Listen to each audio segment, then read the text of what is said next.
बिस्मिल्लाहिर्रहमानिर्रहीम। लाखों करोड़ों दरूद नबी अकरम सल्लल्लाहु अलैहि वसल्लम पर और उनकी आल पर। कोरोना को आज 15 माह हो चुके हैं। दुनिया ने इन 15 महीनों में एसओपीज भी बनाए और इन पर अमल भी किया। दुनिया में धड़ाधड़ वैक्सीन भी लग रही है, लेकिन हम शायद दुनिया का वाहिद मुल्क हैं जिसमें आज भी एसओपीज पर अमल नहीं हो रहा। और हमारे सदर और वजीर आजम को भी खैरात की वैक्सीन लग रही है। क्यों? क्योंकि हमने अभी तक वैक्सीन ही नहीं खरीदी। क्या यह अलमिया नहीं? आप दूसरा अलमिया भी मुलाहिजा कीजिए। वफाकी वजीर अली अमीन गंडापुर ने अपने कमसिन बेटे से यह गाड़ी भी ड्राइव करवा ली। आप दिलचस्प सूरत मुलाहिजा कीजिए। इनसे जब पूछा गया तो इन्होंने ट्वीट कर दी, ट्रैफिक कवानीन सड़क, हाईवे या मोटरवे पर लागू होते हैं। आप लोग अपने इल्म को अपग्रेड करें।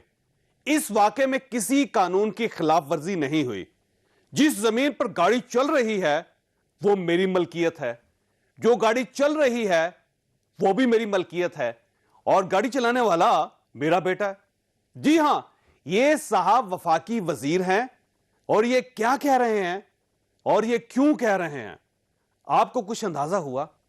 इन्हें चाहिए ये अपने बच्चे के हाथ में क्लाशनकोव भी दे दें, क्योंकि यह भी तो इनकी अपनी होगी और मरने वाले भी इन्हीं के लोग होंगे। क्या आपको यह सब कुछ सुनकर और देखकर अफसोस नहीं हो रहा? हम बहरहाल आज के इशू की तरफ आते हैं। मुझे आज खुशी है कि मेरी टीम, जिसमें हमारे फाइनेंस के जो एडवाइज़र हैं हफीज़ शेख और शब्बर जैदी और जहांगीर तरीन, जिस तरह इन्होंने आपके साथ मिलकर ये मुआहिदा किया, मैं इसलिए खुश हूँ। जो ताजर और ख़ास तौर पे जो पाकिस्तान का छोटा ताजर है, इसने मेरी बड़े मुश्किल वक्त पे मदद की। वजीर खजाना हफीज शेख अपनी इनिंग्स खेलकर फारिग हो गए और हमाद अजहर नए वजीर खजाना बन गए। अब एक बड़ा ही सादा सवाल है, अगर हफीज शेख कामयाब थे तो इन्हें हटाया क्यों गया? और अगर ये नाकाम हैं तो फिर सवाल यह पैदा होता है कि जो काम नेशनल और इंटरनेशनल लेवल का तजर्बाकार हफीज शेख नहीं कर सका, वो एक गैर तजर्बाकार और नौजवान वफाकी वजीर कैसे करेगा? यह हमारा आज का इशू होगा। हमारे साथ रहिएगा।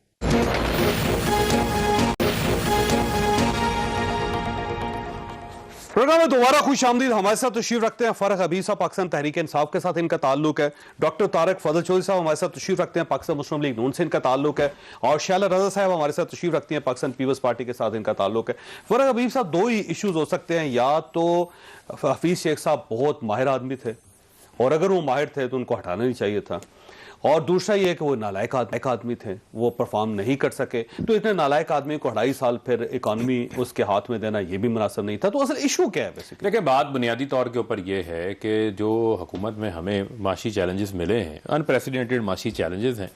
मुल्क जो है वो बैंक डिफॉल्ट के ऊपर खड़ा था, $9 बिलियन के रिजर्व्स थे, $20 अरब का करंट अकाउंट खसारा था, ट्रेड डेफिसिट 40 अरब का था। तो ऑफिशियल निकाल दिया सर, गुजारिश से सुन लेना। 60 अरब तारीफ करना चाह रहा हूं। मैं आ रहा हूँ, उसी जाने आ रहा हूँ। $60 अरब के ऊपर जो है वो हमारी इंपोर्ट्स मुल्क की पहुंची हुई थी, और जो तारीखी खसारे हमें मिले, तारीखी कर्जे 30,000 अरब रुपए के हमें मिले। ये तमाम चैलेंजेस अपनी जगह के ऊपर मौजूद थे। और आपने देखा कि जहां पर फाइनेंशियल डिसिप्लिन की बात आई, वहां पर इस हुकूमत ने परफॉर्म किया, करंट अकाउंट सरप्लस किया, हमने फॉरेन रिजर्व बढ़ाए, आज रुपया आज हमारा जो है वो रुपया तगड़ा हो रहा है। आज आप देखें, आज ही अभी हफीज टेक्सटाइल इंडस्ट्री सुन लेना, मैं आ रहा हूँ। हफीज शेख, आज ही देखें कि हफीज शेख की तब्दीली की खबर भी आई, लेकिन उसके बावजूद जो इंटरनेशनल इन्वेस्टर्स हैं उसका पाकिस्तान यूरो बॉन्ड के ऊपर एतमाद का इजहार है। $4.5 अरब के 5 साल, 10 साल, 30 साल यूरो बॉन्ड्स जो हैं उसके ऊपर एतमाद का इजहार किया। अब आप आ जाएं सर, देखें ना, मैं आपको सीमेंट इंडस्ट्री बहुत बूम पे गई, टेक्सटाइल इंडस्ट्री में आ रहा हूं, उसी जाने आ रहा हूं। पाकिस्तान के अंदर इकोनॉमी बेहतर होगी, बिल्कुल किया किस मैं उसी जाने आ रहा हूं। देखें, ये तमाम तर चीजें जो हैं वो प्राइम मिनिस्टर के डे 1 से प्राइम मिनिस्टर के विजन का हिस्सा है, उनकी क़यादत में हुआ। जहां हमें फाइनेंशियल डिसिप्लिन की जरूरत थी, शुरू में वहाँ हफीज शेख ने बड़ा ज़बरदस्त परफॉर्म किया, ठीक हो, और ये इकोनॉमिक जो इंडिकेटर्स हैं ये भी आपको बता रहे हैं, फाइनेंशियल डिसिप्लिन भी लेकर आए। अब वज़ीर आज़म साहब एक मिड टर्म रिव्यू कर रहे हैं, 2.5 साल हमारी हुकूमत को गुजर चुके हैं, और इसके अंदर एक टेक्निकल मामला है जिसको मैं समझता हूँ नज़रअंदाज हम नहीं कर सकते। हफीज शेख साहब को सेनेट का इलेक्शन लड़वाने का मकसद ये था कि वो वफाकी वजीर बनेंगे और वफाकी वजीर बन के ईसीसी की मीटिंग चेयर कर सकते हैं, अदालती फैसला है, अब भी आपके पास आईनी बाइंडिंग है। मुझे पता है आप ये तमाम हार गए हैं तो इसलिए वो वजीर आज भी रह सकते हैं। सुन लेना, वो तमाम तर ऑप्शंस अपनी जगह के ऊपर मौजूद हैं, लेकिन आप किसी को 3 महीने या 6 महीने से ज्यादा फेडरल मिनिस्टर का स्टेटस नहीं दे सकते आइन और कानून के मुताबिक। मामला ये है कि जो हमाद अजहर हैं ये पहले भी एमओएस थे इसी मिनिस्ट्री के अंदर, उस वक्त एफबीआर को रेवेन्यू को देख रहे थे, इंडस्ट्रीज में बड़ा ज़बरदस्त परफॉर्म किया। उन्हें अब ये जिम्मेदारी दी गई है कि इलेक्टेड नुमाइंदे हैं वो आए हैं, और वज़ीर आज़म अब जो माशी सतह के ऊपर अब एक नई हिकमत अमली के साथ सामने आना चाह रहे हैं, ये उस एजेंडा को आगे बढ़ाएं। सर 2 सवाल, एक तो ये है कि हफीज शेख साहब 9 जून तक वजीर खजाना रह सकते हैं अगर आप इस स्टेटस में भी देखें, और आपने उनको मार्च में हटा दिया। दूसरी बात यह है कि ये वो शख्स था जिसके लिए आपने अपनी पूरी पार्टी को दाव पे लगा दिया। पार्टी के बेशुमार लोग ये कहते थे कि इनको जनरल सीट पे इलेक्शन इस्लामाबाद से ना लड़वाएं, वज़ीर आज़म साहब ने इसके बावजूद लड़वाया। फिर जब वो हार गए तो उस दिन भी प्राइम मिनिस्टर साहब ने यह कहा कि ये कंटिन्यू करेंगे, ये जारी रखेंगे। तो आपकी 15 दिन पहले की पॉलिसी ये थी। नहीं देखें, और फिर दूसरी बात यह है कि हमाद अजहर साहब जो हैं उनका कोई तजर्बा नहीं, उनका अगर तजर्बा 2.5 साल का है, उससे पहले कभी वजीर नहीं बने। और ये जो आपके इकोनॉमिस्ट थे ये वर्ल्ड बैंक में काम कर चुके हैं, ये ग्लोबल बड़े इकोनॉमिस्ट हैं, ये पाकिस्तान के अंदर 3 बार वजीर रह चुके हैं, ये इंटरनेशनली बड़े रिकग्नाइज्ड आदमी है। एक बंदा जिसके ऊपर आपको एतमाद नहीं है, वो उसकी पूरी जिंदगी इकोनॉमी में गुजरी, वो अगर इस इकोनॉमी को ठीक नहीं कर सका तो हमारा देखें जैसे बात ये है, मैं फिर आपको बात कह रहा हूँ, आपने जो इकोनॉमिक इंडिकेटर्स हैं उनकी तो आपने खुद तायद कर दी ना, उन्हें रहना चाहिए ना। नहीं, उन इकोनॉमिक इंडिकेटर्स के अंदर जो है वो बड़ी अच्छी बेहतरी आई। अब रहना चाहिए नहीं रहना चाहिए, आज की तारीख $5 गुजारिश सुन लेना, अच्छी बात है सर गुजारिश सुन लेना, आज 30 मार्च का दिन है, आप बड़ी जो है वो शो के अंदर बड़ी हमायत भी कर रहे हैं, तारीफ भी कर रहे हैं, यही तारीफ इसलिए कि आज आप हमायत नहीं कर रहे हैं। नहीं, मैं तो आज भी देखें, मैंने जो पॉजिटिव्स हैं मैंने तो आज भी बात की, हमायत नहीं करे, एक सवाल उठा रहा हूं सर, गुजारिश तो सुन लेना सर, फैसले को डिस्कस कर सर, गुजारिश तो सुन लेना, यही अपना जो अच्छी चीजें हैं ये आप 1 मार्च को, 2 मार्च को, इवन 3 मार्च को भी हाईलाइट कर सकते थे, लेकिन ठीक है, आपका अपना फर्ज है, आप सवाल उठाएं, मेरा काम है उसका जवाब देना। फैसला ही बदले आप। अच्छा, ये क्या गारंटी है कि हमाद साहब ये बजट निकाल सकेंगे? देखें, यकीनन क्यों नहीं, आगे बढ़ाएंगे, और बेहतर काम उन्होंने किया है, इंडस्ट्रीज के तौर के ऊपर उन्होंने बड़ा जबरदस्त काम किया है, और ये तमाम मिनिस्ट्रीज जो हैं ये आपस के अंदर इंटीग्रेटेड हैं। आपकी डॉक्टर साहब ये गवर्नमेंट का ख्याल, ये कुछ वज़रा का ख्याल ये है कि क्योंकि वो महंगाई कंट्रोल नहीं कर सके इसलिए प्राइम मिनिस्टर साहब ने फैसला किया, और वैसे भी प्राइम मिनिस्टर साहब क्योंकि उनको कोरोना हो गया था, वो आइसोलेशन में थे, अकेले बैठे, उन्होंने अपनी पॉलिसी को रिव्यू किया, उन्होंने देखा कि बेशुमार वज़रा जो काम नहीं कर रहे या अप टू द स्टैंडर्ड नहीं है, तो उन्होंने उनको हटा के उनकी जगह नए वज़रा बनाने का फैसला कर लिया। आपको क्या एतराज़ है सर इसमें? बिस्मिल्लाहिर्रहमानिर्रहीम। चौधरी साहब, हमें बिल्कुल कोई एतराज़ नहीं है, इस हद तक बिल्कुल ठीक बात है कि काबीना के अंदर तब्दीली करना ये वज़ीर आज़म का इस्तेहकाक है, लेकिन एतराज़ और जो अचंभे की बात है वो ये है कि एक शख्स जो 2.5 साल तक आपका वज़ीर ख़जाना रहता है और आप उसकी तारीफों की पुल बांधते हैं, आपके जो बाकी वज़रा है वो उसकी तारीफों की पुल बांधते हैं। 15 दिन पहले तक बांधा जा रहा था ना, और अचानक आपको पता लगता है कि नहीं, पिछले 2.5 साल में मुल्क के अंदर जितनी भी खराबी हुई है, जितनी महंगाई हुई है, अवाम जिस अजाब में मुब्तला रहे हैं, उसका जिम्मेदार जो है वो वैसे आप लोग कहते थे बार बार, तो गवर्नमेंट ने मान लिया, तो आपकी बात तो मानी। हमारा ख्याल ये था कि हमारा ख्याल ये है कि अगर हमारी ये बात मान ली गई है तो ये अगर साल पहले मान लेते, 1.5 साल पहले मान लेते, तो शायद पाकिस्तान के लोग ये जो कर्ब में मुब्तला रहे हैं, जिस अजाब में मुब्तला रहे हैं, अभी मेरे भाई ने इकोनॉमिक इंडिकेटर्स पे बात की है, मैं जरा उसकी तरफ आता हूँ। पहले जरा मोटी बात क्या करें कि 2 हफ्ते पहले तक आप उन्हें सेनेटर भी बना रहे थे, उनकी पॉलिसीज पे इमरान खान साहब मुकम्मल एतबार भी कर रहे थे, हफीज शेख साहब की ताली भी बजाई जा रही, और 2 हफ्ते के बाद अचानक जनाब पता लगा कि नहीं यार, ये एक नालायक आदमी है, विद ड्यू रिगार्ड्स, और इसको घर भेजना है, सारी खराबी की जड़ ये है। मैं आपको छोटा सा एक वाकया सुनाता हूँ। एक शख्स जो है वो जरा अपने गांव में, दूर अफ्तादा गांव था, वहां पे जरा समझदार था, वो कि मेले में गया, उसे कोई हाथी नजर आया, पुराने ज़माने की बात है, उसने पूछा ये क्या है, उन्होंने कहा इसे हाथी कहते हैं। उसने वो चिट पे हाथी लिख के जेब में डाल ली। कुरेडी देखी अमरूद की, उसने कहा ये कौन सा फ्रूट है, उन्होंने कहा जी ये अमरूद है, वो चिट लिखी जेब में डाल ली। घर आया, दोनों चिटें रख दी। कुछ अरसे बाद गाँव में हाथी का गुजर हुआ, लोगों ने कहा कि ये ज़रा बाहर आता जाता है, सियाना उसे कहते हैं, इससे पूछते हैं। उन्होंने कहा जी बताएं ये आपने को देखी ये चीज़, उसने कहा 1 मिनट। घर गया, चिटें लेके आया, चिटें मिक्स हो गई, कहता है बातें दो ही हैं, या ये हाथी है या ये अमरूद है। अब 2 हफ्ते में हफीज शेख हाथी से अमरूद कैसे बना, हमारी समझ से तो बाहर है। तो आपका ख्याल है चिटों पे फैसला हुआ ये? चिटों पे हुआ या जिस पे भी हुआ, लेकिन ये हमारी बिलावल समझ से साहब बाहर का है। ये कहना है पीडीएम के वजह जैसे आपने हाथी बनाया हुआ था, कमाल है, कोई और बिल्डिंग गिर 2 जाएगी, हफ्ते बाद कोई जनाब वजीर को पता लगा कि मार नहीं हो नहीं जाएगा। नहीं आप पीडीएम के खाते ये में हाथी नहीं है, ये अमरूद बन गया है।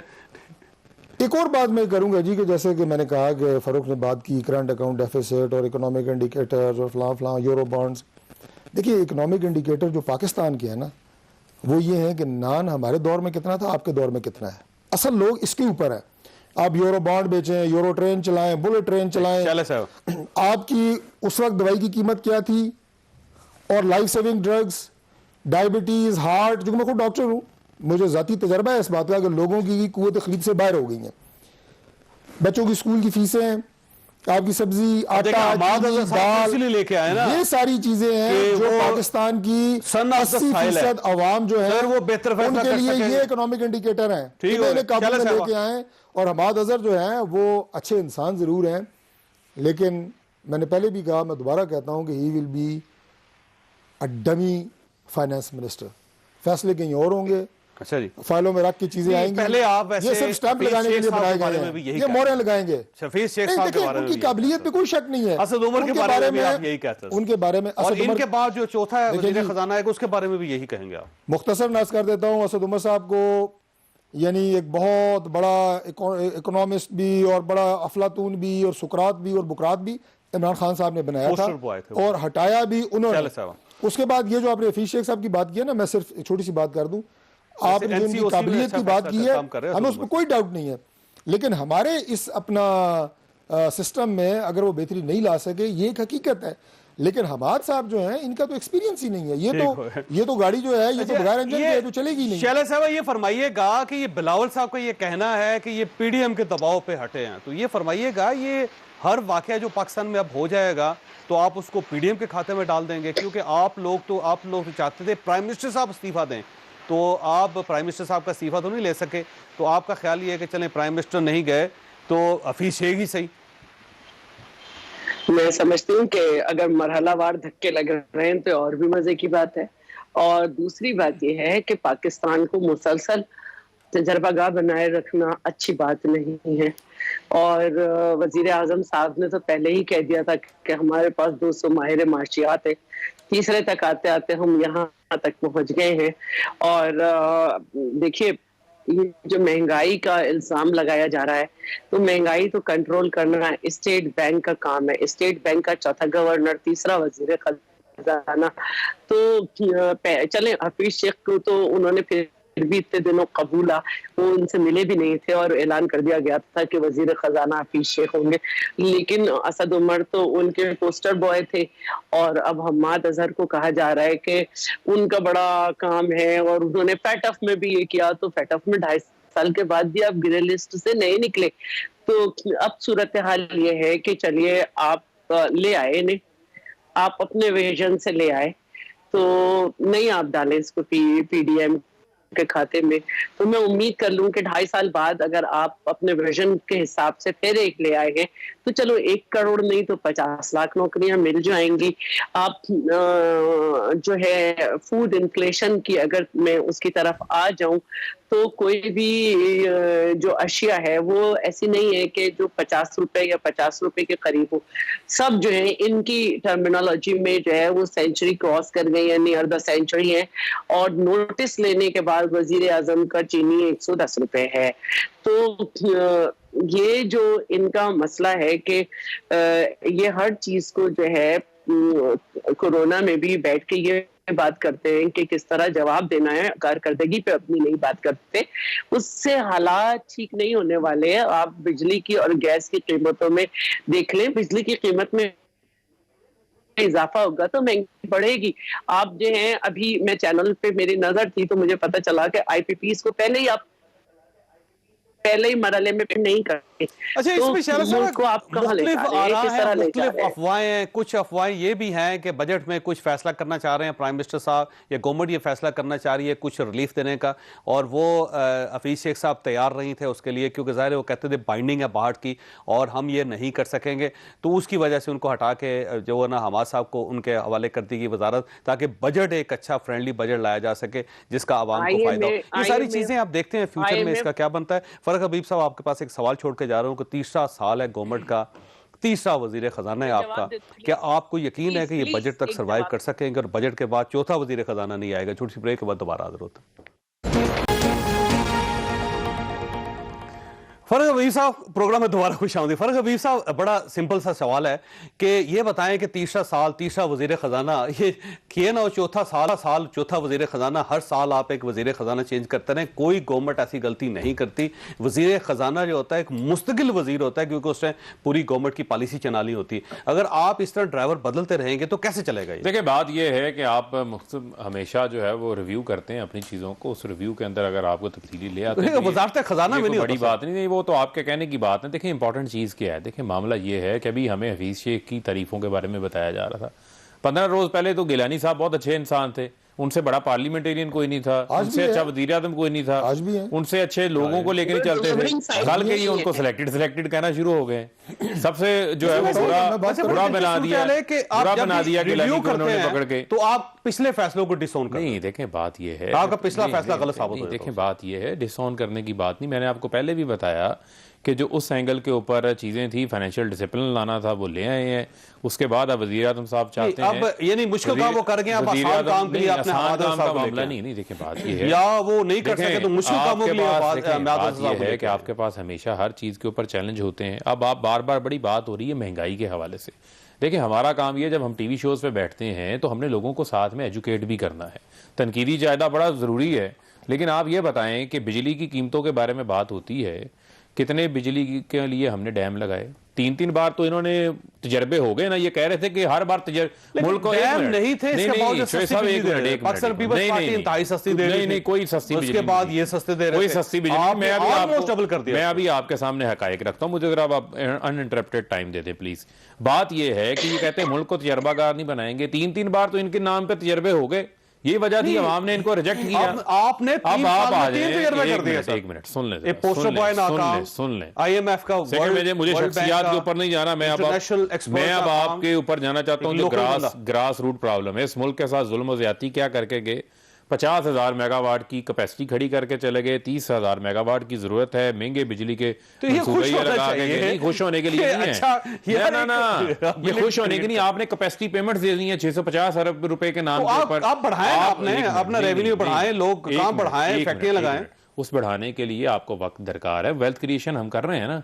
आज कंस्ट्रक्शन सेक्टर वज़ीर आज़म ने चला दिया ना, 4 करोड़ लॉज ले आए ना, हाउसिंग का मंसूबा चल पड़ा, कामयाब जवान प्रोग्राम चल पड़ा, सेहत इंसाफ कार्ड आ गया। देखे ना आज, एक मिनट, सेहत कार्ड आ गया, हेल्थ कार्ड आ गया, ओके, हाउसिंग के प्रोजेक्ट चल पड़े, टेक्सटाइल मिल चल पड़ी। अगर ये जब चलनी थी तो बिजली आपके पास होनी चाहिए थी सरप्लस। देखें, बात अगर बिजली सरप्लस ना होती तो कैसे चला? आपकी GDP सालाना 7% ग्रोथ के ऊपर भी चले अगले 10 साल, तो आपको 30,000 मेगावाट बिजली चाहिए। 20,000 मेगावाट किसको देनी है ये बताएं। उसके नाम पे तो कमीशन किकबैक खा के चले गए, उसके नाम पे तो इवन फील्ड के महलात, जाली अकाउंट्स, टीटियां, सब कुछ मनी लॉन्ड्रिंग हो गई। अट्रैक्शन होती है सर। नहीं, ये अट्रैक्शन नहीं होती, ये गलत फैसले होते हैं। शंघाई सिर्फ एक शहर में कितनी बिजली पैदा होती है? एक मिनट, शंघाई 53, एक मिनट, शंघाई के अंदर मेगावाट, शंघाई के अंदर जो इंडस्ट्रियलाइजेशन हुई है, वहां तक पहुंचने के लिए भी आपको वक्त दरकार है।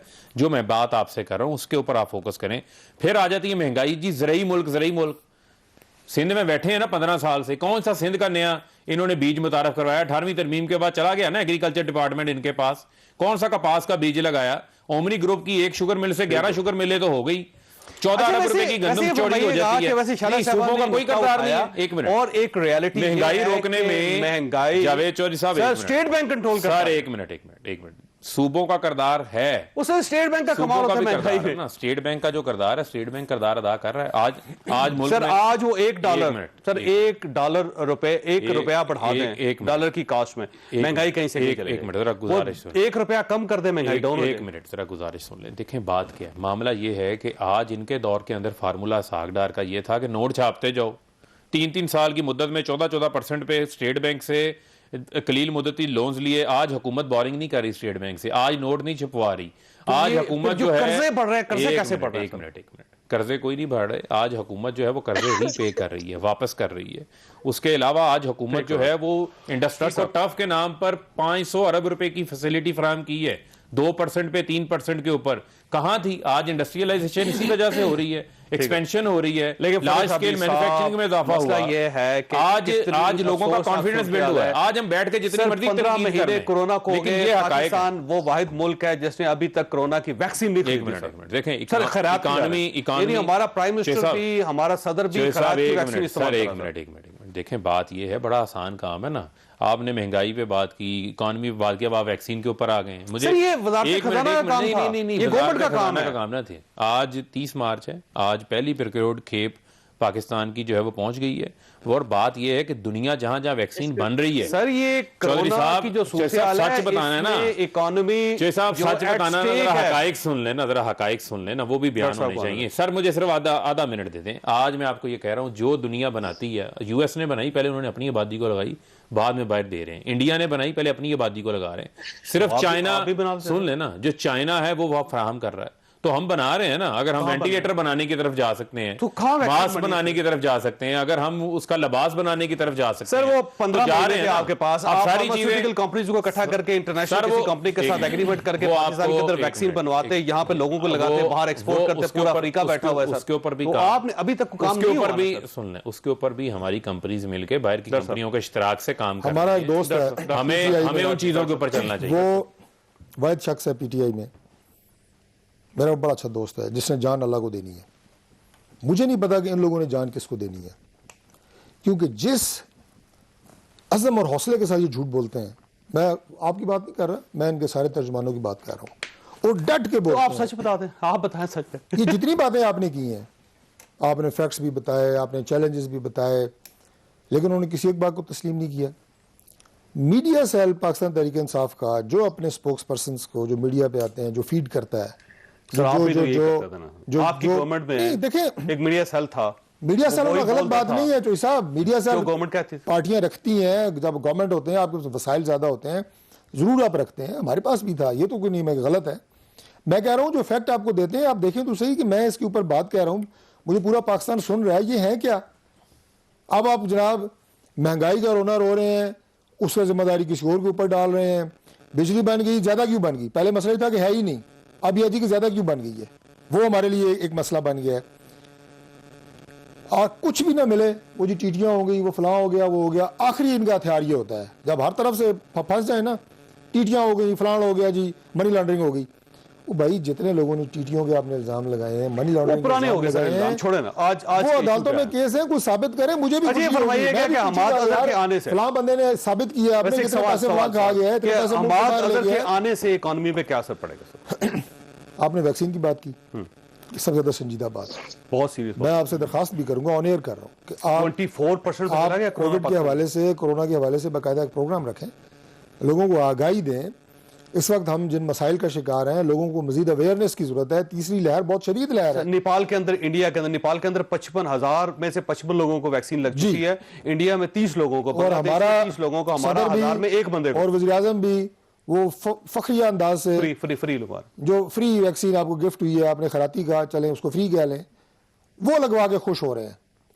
बहुत सारी ऐसी बातें मैं कर सकता हूं, मतलब इंडिकेट कर सकता हूं कि देखिए सर, उसमें अपने वजीर ये कहते हैं, अपने वसाइल कम करके, अपने खर्चे कम करके कहते हैं आपको फोकस करनी चाहिए, इस पे करने की इजाजत दें, जल्दी इजाजत दें।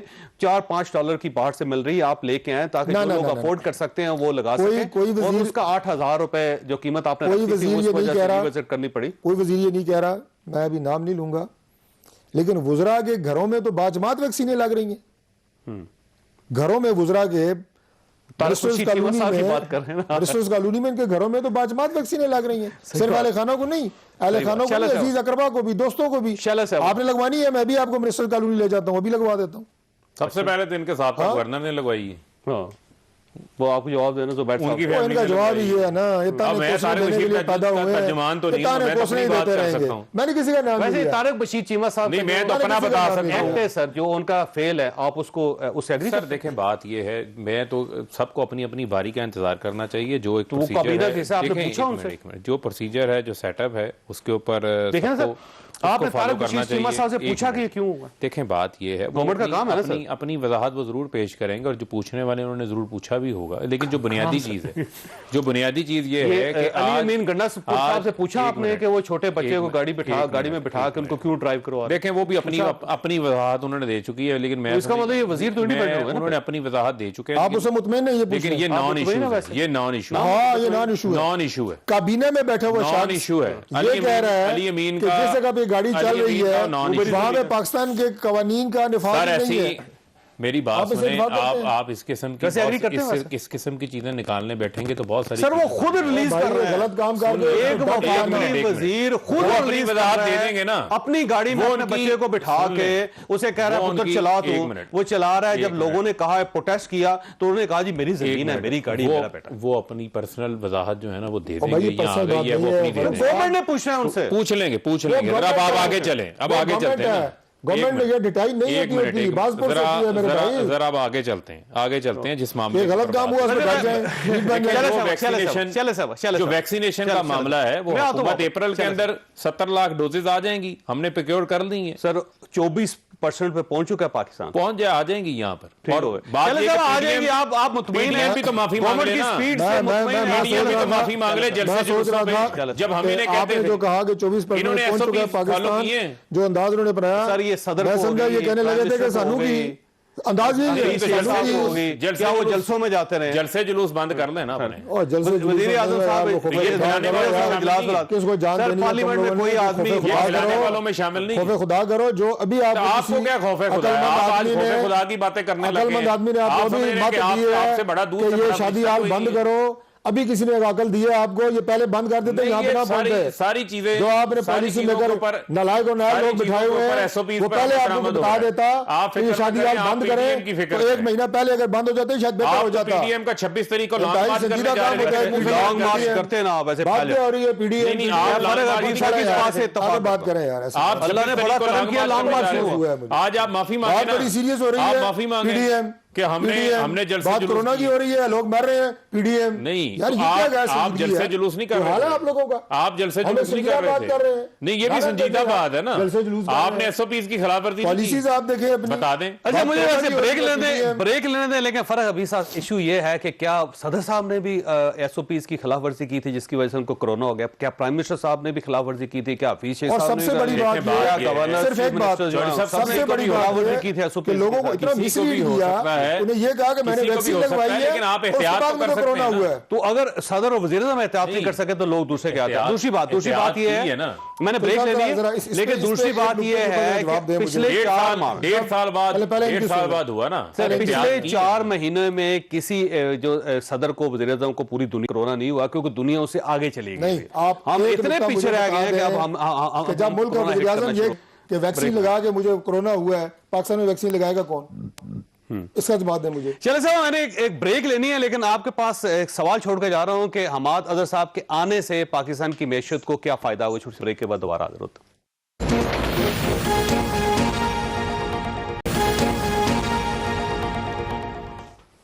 प्रोग्राम में दोबारा खुशामदी। शाले साहब ये फरमाइएगा कि हमाद अजहर साहब से आपको क्या क्या तवक्कुआत हैं अपोजिशन को? देखिए, किसी को भी कोई तवक्कुआत नहीं है। उसकी वजह यह है कि एक तो ये कि हफीज शेख साहब IMF से जो माहिदा करके गए हैं, ऐसा नहीं है कि उसमें वजीर आजम या फाइनेंस डिवीजन की कोई इनपुट नहीं और वो अकेले तनहा करके चले गए। उस पे जो हमारे इकोनॉमिक्स एक्सपर्ट हैं वो ये कह रहे हैं कि ये एक बेहतर हो सकता था इस वक्त पेंडेमिक की दौर में, जो इस माहिदे की वजह से पाकिस्तान के अंदर मजीद महंगाई बढ़ेगी, इससे GDP भी हमारी -4 थी पहले, उसी के आसपास रहेगी, कुछ नहीं होने वाला। जिस तरह से टैक्सेस की भरमार की गई है वो अवाम के हक में अच्छी नहीं होगी। तो मैं इनको ये कहना चाहती हूँ कि चेहरे इसमें ना बदलने एक से फर्क नहीं अलार्मिंग पड़ता। इशू और कोरोना भी दूसरी, है, क्योंकि दुनिया इसको कंट्रोल कर रही है। कहीं खुदा ना खास्ता ऐसा ना हो कि 3 महीने बाद पूरी दुनिया खुल जाए और पाकिस्तान बंद हो जाए। मैं जरा इस पे मजीद बात करना चाह रही हूँ। देखिए, अभी हम बजट की तरफ जा रहे हैं। बजट जब करने जा रहे हैं तो तीसरा ये इनका बजट होगा। 2 साल से ही पुरानी हुकूमतों पे मलबा गिरा रहे हैं और इनको पहले ही के बाद दूसरे बजट में कहा गया था कि ज़राई जो तरक्की है वो आपके हाथ में है, लेकिन इस दफा फिर सुना है कि कपास जो कि पहले करोड़ से ऊपर जाया करती थी वो 70-80 लाख के करीब फिर मसला है और इनको समझ नहीं आ रहा कि इस वक्त उसकी भी पैदावार कम है। ये बिजली की कह रहे हैं हमने सनत में इजाफा किया, बिजली नहीं है। आप आईपीपीस का मैंने पहली दफा जब बात की तो उसमें भी मैंने कहा कि माहिदे में पहला ही धचका ये हो गया कि आप पहली किस्त नहीं दे सके तो आपकी सनत क्या चलेगी।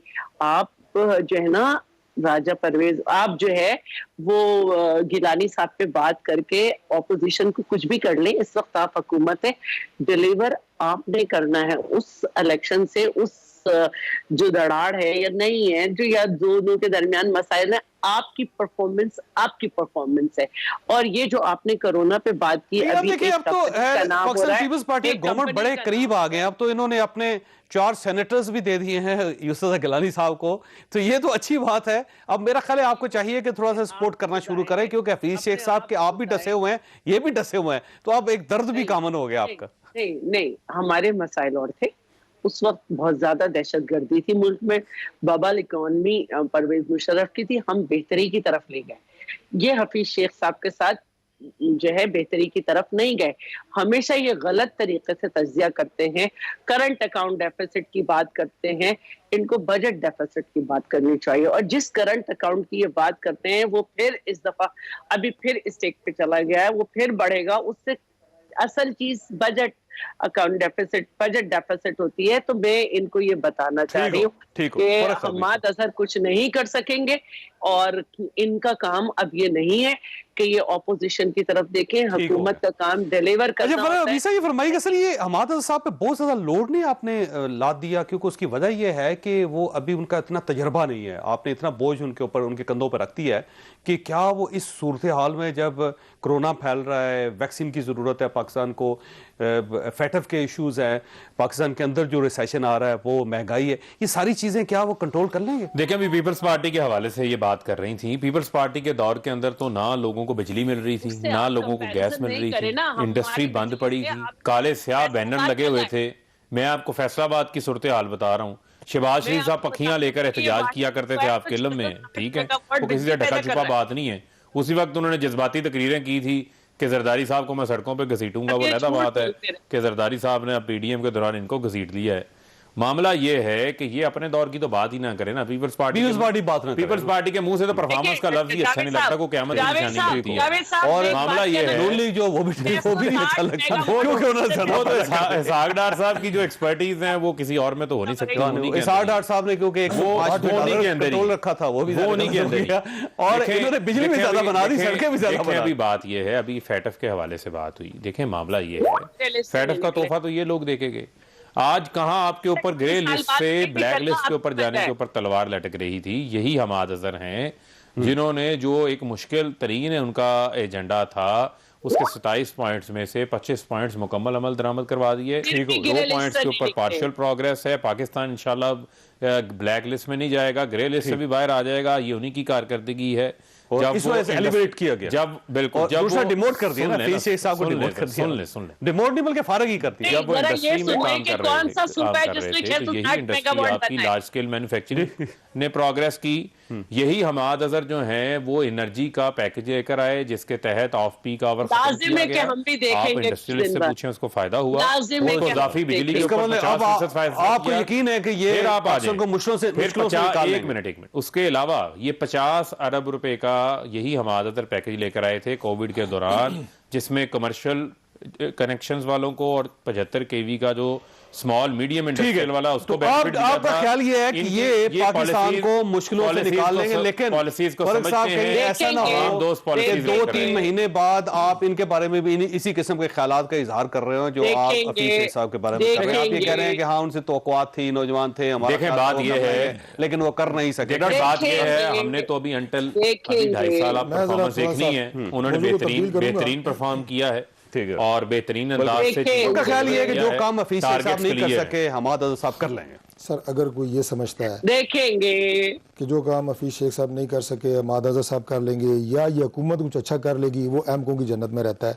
इसमें छोड़े, मैं आप पे बहुत संजीदा मौजू पे बात करने लगा हूँ आपकी इजाज़त से, और वो मौजू है पाकिस्तान में बढ़ती हुई कोरोना की तीसरी लहर। इसमें मैं आपसे 1 मिनट लूँगा।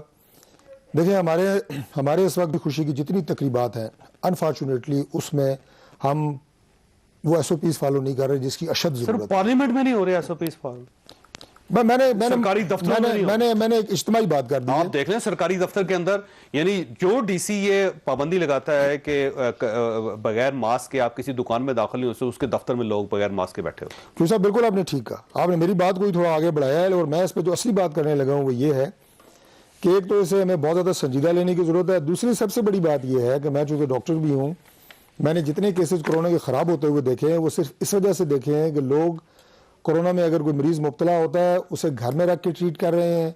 जब नमूनिया डेवलप हो जाता है तो उसके बाद वो अस्पताल में भी काबिल इलाज नहीं रहता।